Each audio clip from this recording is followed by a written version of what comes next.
Go.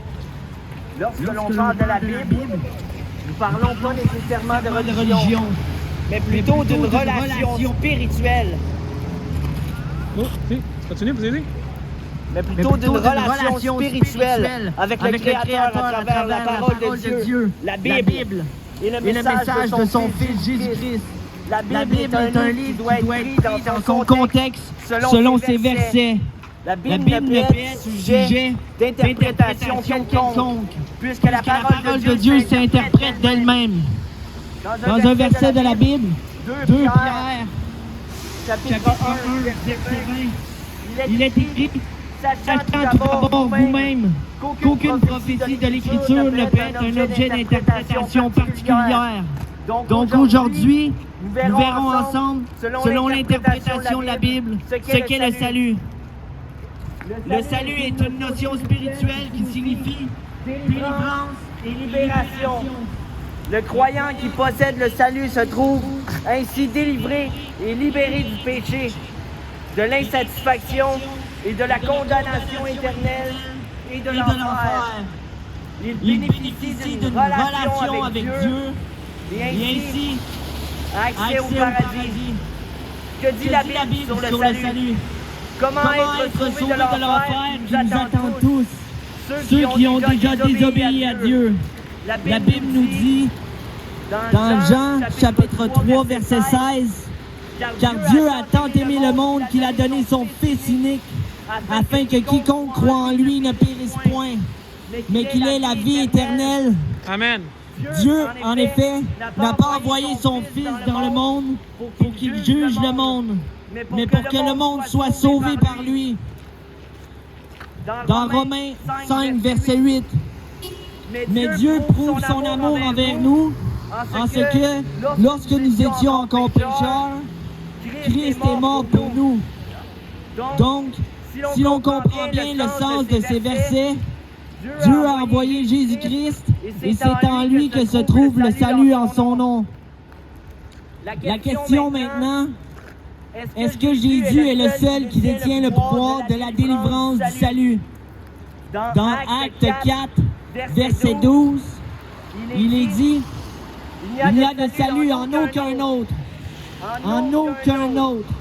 car il n'y a sur le ciel aucun autre nom qui a été donné parmi les hommes par lequel nous devions être sauvés. » Dans Jean 14, 6, Jésus lui dit: « Je suis le chemin, la vérité et la vie. Nul ne vient au Père que par moi. » Dans Timothée 2, verset 5, « Car il y a un seul Dieu, et ainsi un seul médiateur entre Dieu et les hommes, Jésus-Christ, homme. » La Bible est claire à ce sujet. Le seul salut possible, le seul sauveur qui nous a été envoyé, c'est Jésus-Christ, le Fils de Dieu, qui à la croix a payé le prix de nos péchés. Romains 6, verset 23. Car le salaire du péché, c'est la mort. Mais le don gratuit de Dieu, c'est la vie éternelle en Jésus-Christ, notre Seigneur. Amen. Donc, si l'on comprend bien, nous étions condamnés par nos transgressions de la loi du Créateur que l'on appelle péché. Car tous ont péché et sont privés de la gloire de Dieu. Maintenant, si vous ne savez pas ce qu'est le péché, nous allons voir la définition dans le dictionnaire. Dans le dictionnaire, ça dit « acte conscient par lequel on fait ce qui est interdit par la loi divine ». Cette loi divine sont inscrits dans nos cœurs depuis le début de l'humanité. Ainsi, de génération en génération, nous avons gardé en nous ces lois, et ce même si on ne s'en rend pas compte, on sait que certaines choses qu'on a fait dans notre vie étaient mal. Exemple, mentir, voler, tuer ou tromper. Dans notre conscience, nous savons que c'est pas correct. Si nous les avons commis, nous n'allons pas le crier sur les toits, évidemment. Nous ressentons en nous une certaine honte d'avoir fait du tort à d'autres personnes. Voici un autre verset intéressant. Dans Galates 6, verset 7. Ne vous y trompez pas. On ne se moque pas de Dieu. Ce qu'on aura semé, il le moissonnera aussi. Voici ce que nous dit la Bible. Il faut comprendre que Dieu est amour, bien sûr. Mais Dieu est aussi justice. Ce qui signifie qu'il doit absolument nous juger selon les mauvaises actions que nous avons commises. Sinon, ce serait injuste. On dit souvent que l'on récolte ce que l'on sème. Et c'est exactement cela. Donc, si l'on regarde ce qu'est la parole de Dieu, ce qui est écrit, il s'agit... Mets ta main plus sur ton micro. Donc, si l'on regarde ce qu'est la parole de Dieu, ce qui est écrit, il s'agit qu'on commette un seul péché pour être disqualifié de mériter la vie éternelle. Donc, notre salaire pour avoir fait le mal, c'est la mort. La Bible est claire à ce sujet. Alors, on se dit que l'on est fichu et condamné d'avance, car tous sont péchés, et moi le premier.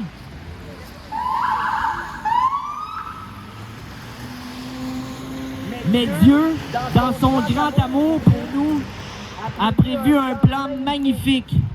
Dans Jean 3, verset 16, il est dit, « Car Dieu a tant aimé le monde qu'il a donné son Fils unique, afin que quiconque croit en lui ne périsse point, mais qu'il ait la vie éternelle. » Corinthiens 5, verset 19, « Car Dieu était en Christ, réconciliant le monde avec lui-même, en n'imputant point aux hommes leur offense, et il a mis en nous la parole de la réconciliation. » Timothée 1, verset 15. C'est une parole certaine et entièrement digne d'être reçue, que Jésus-Christ est venu dans le monde pour sauver les pécheurs, dont je suis le premier. Alors Dieu nous a envoyé Jésus, qui lui a payé le prix à la croix pour nos péchés. Yeah. Hallelujah, praise God.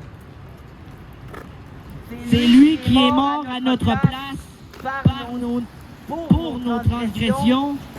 Il s'est sacrifié pour nous, pour moi, pour toi, mon frère, ma soeur. Alors comment pouvons-nous recevoir ce salut? Comment cela fonctionne?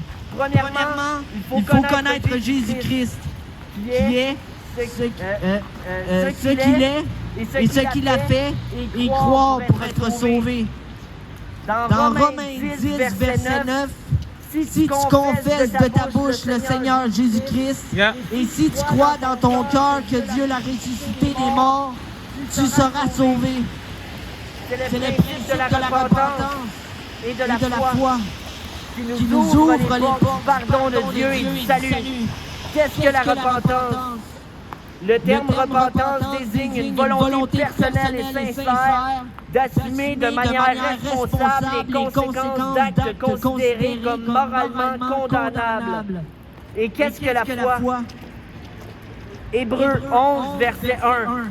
Or, la foi est une ferme assurance des choses qu'on espère, une démonstration de celles qu'on ne voit pas. Romains 8, verset 24. Car c'est en espérance que nous sommes sauvés. Or, l'espérance qu'on n'est plus, qu'on voit n'est plus espérance. Ce qu'on voit, peut-on l'espérer encore? Donc, c'est par la repentance et la foi en l'espérance que Jésus-Christ est le sauveur de nos péchés, que nous recevons le salut. Mais est-ce vraiment par nous-mêmes que nous pouvons être sauvés? Ou c'est Dieu qui le veut ainsi? Nous allons maintenant parler du principe de la grâce. La grâce est une faveur accordée librement à quelqu'un. C'est un cadeau, un don gratuit que Dieu nous donne dans son amour. Éphésiens 2, verset 8. Car c'est par la grâce que vous êtes sauvés, par le moyen de la foi. Et cela ne vient pas de vous. C'est le don de Dieu. Romains 3, verset 24. Ils sont gratuitement justifiés par sa grâce, par le moyen de la rédemption qui est en Jésus-Christ. Jean 5, verset 24. En vérité, je vous le dis, celui qui écoute ma parole et qui croit celui qui m'a envoyé a la vie éternelle. Alléluia. Et ne vient point en jugement, mais il est passé de la mort à la vie. Certaines religions veulent faire croire que c'est par nos bonnes œuvres, nos bonnes actions que nous sommes sauvés. Que si on accumule assez de bonnes œuvres, on sera déclaré juste et on va aller au paradis. Mais c'est faux. C'est complètement faux. C'est peine perdue, bien sûr. Faire le bien, bien sûr. Faire le bien autant que vous pouvez, c'est bien. C'est sûr, il n'y a rien de mal à faire le bien. Mais ce n'est pas ici, selon la Bible, que vous obtenez le salut. Je répète ce verset important. Éphésiens 2, verset 8. Car c'est par la grâce que vous êtes sauvés, par le moyen de la foi. Et cela ne vient pas de vous, c'est le don de Dieu. Éphésiens 2, verset 9. Ce n'est point par les œuvres, afin que personne ne se glorifie. Dans Romains 11, verset 6, il est écrit: Or, si c'est par grâce, ce n'est plus par les œuvres. Autrement, la grâce n'est plus une grâce. Et si c'est par les œuvres, ce n'est plus une grâce. Autrement, l'œuvre n'est plus une œuvre. Donc, c'est clair.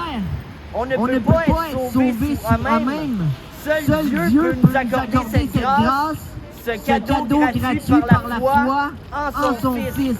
Parce que oui, c'est un véritable cadeau.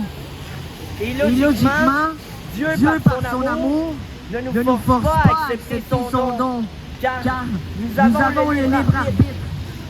Dieu nous tend la main dans sa bonté et sa miséricorde. Et c'est à nous de la prendre ou non. Je vous remercie. Que Dieu vous bénisse. Amen. Que la paix du Seigneur Jésus-Christ soit avec tous. Amen. Amen.